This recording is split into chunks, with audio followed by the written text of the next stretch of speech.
Hi guys, and welcome to another episode of Kabir Considers. In this video, we're going to react to September the 12th, 2001, Search and Rescue. Now, I've thought about this, like what must it have been like the day after, the day after the 11th and everything that happened. Like, it must have been surreal walking through New York. Like, the atmosphere. It must have just been constant police sirens, constant ambulance sirens, just noise. Like, probably still lots of dust and smoke in the air. It must have felt like, a post-apocalyptic movie, really. Like, completely different to how it typically is, on a normal day in New York. And oh man, it must have took weeks, because at that point they were probably still looking for, people, like pulling people out of the rubble and stuff. We spent much of this day at the foot of the World Trade Center towers, or what's left of the World Trade Center towers. We were there with the rescue workers who were searching for any sign of life, but by late today, even for them, hope was beginning to give way to the grim realities of this attack. Ground Zero, right between the remnants of the two shattered towers. Late today, a body wrapped in the American flag was pulled from the wreckage. It was believed to be that of a New York City firefighter, one of perhaps hundreds who were caught in the collapse of the towers as they themselves were struggling to save the victims of the attack. In this plaza, once a crossroads of the world, hundreds of firemen, doctors, paramedics pulled at the mountain of debris, shoulder to shoulder with average New Yorkers, iron workers, carpenters, nurses, all volunteers. John Steele is a volunteer nurse who hoped to make miracles here, but there have been precious few of those. You pulled two people out of here. Tell me about that. Approximately 5 o'clock this morning. The sun wasn't really quite up yet. We located one victim. Alive? No. No. Unfortunately, deceased. What was remaining of the victim, I should say. And shortly after that, we located another victim of the tragedy, also deceased. We were able to retrieve that victim's body also and bring it to the morgue. Can you describe these people to me? Physically, I really can't, because fortunately there wasn't really much left of them. You've been all over this place where we are, Ground Zero, for 18 hours. What are the chances? What are the chances that there's somebody alive, do you think? Well, to be honest with you, we did retrieve a police officer this morning who was trapped for approximately 11 hours last night. God, 11 hours trapped, and he's still alive, man. That is just incredible, because imagine that's a long time to be under that rubble. A long time. From what I understand, I can't confirm this is true or not. Apparently he was on the 80th floor. That rescued officer was treated by Dr. Tony Daher. He and his partner, Dr. Lincoln Cleveland, are emergency room physicians from New York University Hospital downtown. I was here when they extricated the police officer at 8 o'clock this morning, who was in very good shape, actually, amazingly enough. I think right now it's just going to be a very slow process of digging through rubble. We saw all our casualties yesterday at our hospital stopped at about noon. It got really strange and very spooky. Things just stopped coming in that had anything to do with the blast. And at the time I was thinking, you can read a couple things into that. Either people are buried and they're going to start bringing bodies out, or just everybody died. Where are all the people who were in these buildings? The buildings were built, the structural support of the building is the shell, is the skin of the building. I remember when they were built. I'm a New Yorker. The innovative architecture of it is that the outer shell is where the strength of it is, and I think what happened is the whole thing imploded. It was like a chute. Yeah, man, like from what I've heard, just the internal structure wasn't very strong. I think they changed the design of skyscrapers after this, didn't they? To just make them more durable. That went straight down. What does that mean to the inside? It means that the explosion has nowhere to go except down.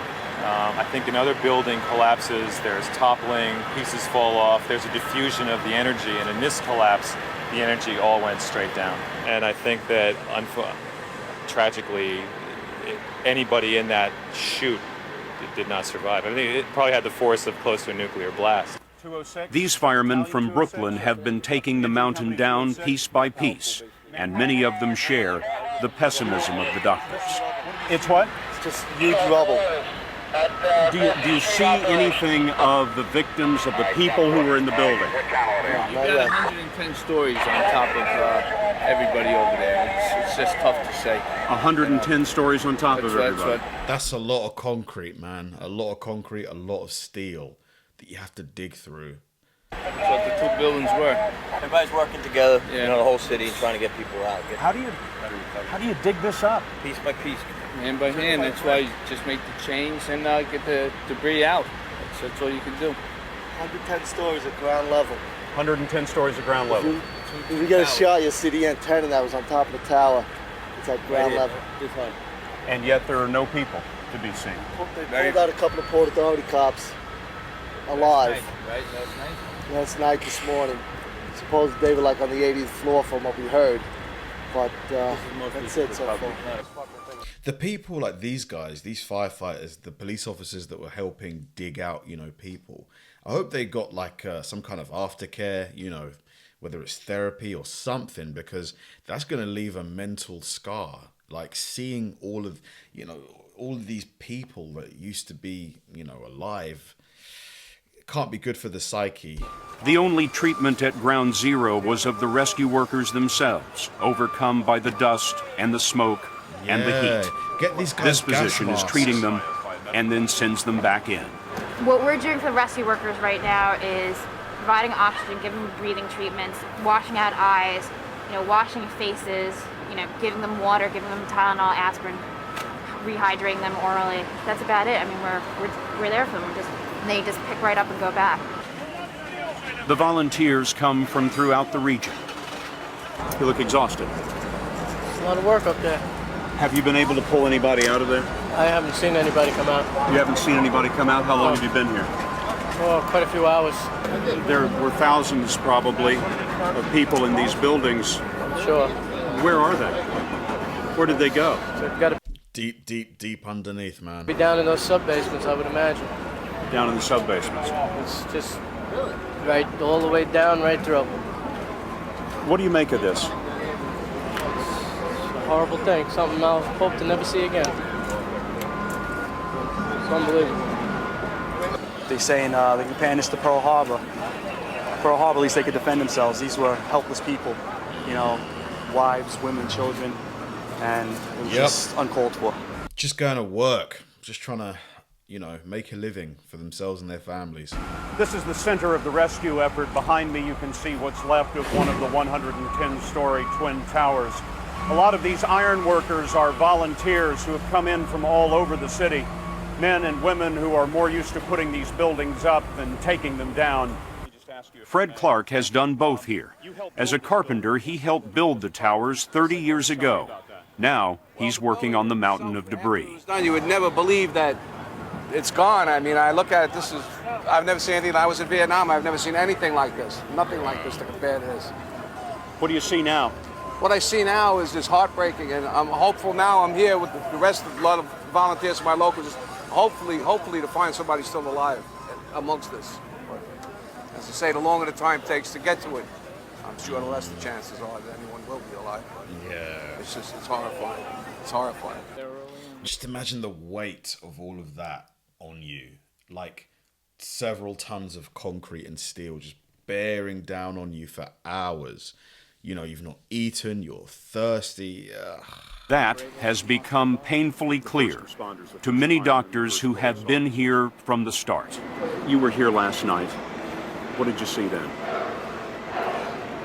I think the most vivid thing was a picture of that Century 21 sign, building on fire, and the fire truck with the American flag undulating with the well-lit light.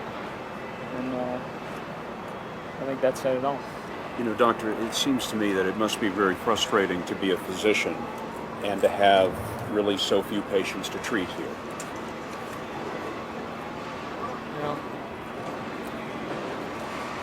I don't know the numbers yet, but I certainly hope that means that a lot of people made it out alive. And obviously, it's horrific and incredible tragedy for those people who lost their lives. What do you make of this? Words fail. How do you put this into words? Like, how do you even, you know? Words fail. When I call off your name, sound off, loud and vigorous. Adrian! All day, the help kept coming. Troops from the Army Reserve and the National Guard came to the battle zone to help secure the entire lower end of Manhattan Island, which is now closed. Closed for both the search for bodies and the search for clues.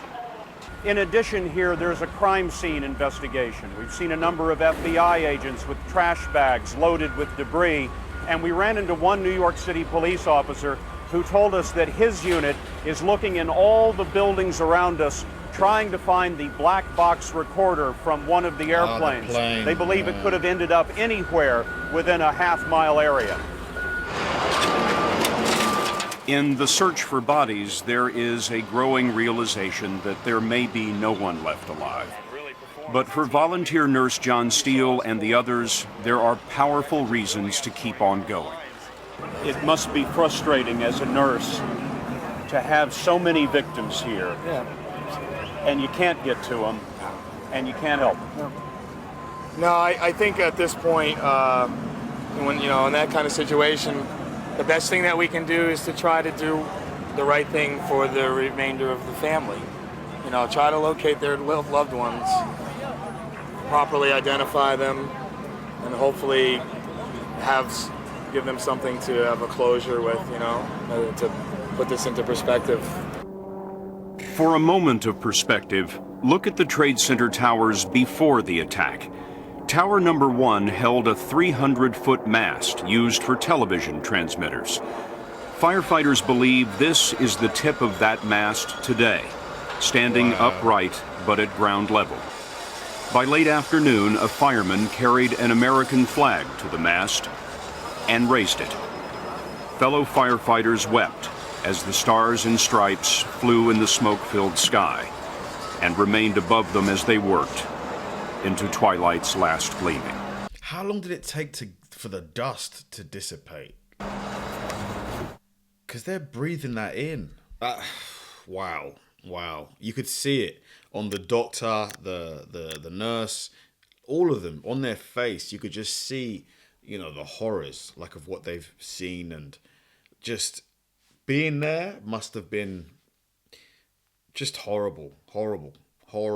Just pulling people out, and the dust having it go in your eyes so you can't see properly. Like at the start of the video, you could see a guy washing his eye out with water. Just hopefully we never see this kind of thing happen again. Honestly, that's the hope. That this sort of thing never happens again. I don't know how you avoid things like this happening. I just don't know how, because ultimately crazy people are always going to exist. It's a difficult topic, because some will say, there was a chain of events that led to it. But you can't justify this sort of action. It's just unjustifiable, in my opinion. Thanks for watching, guys. If you enjoy my videos, please help me out by liking and subscribing.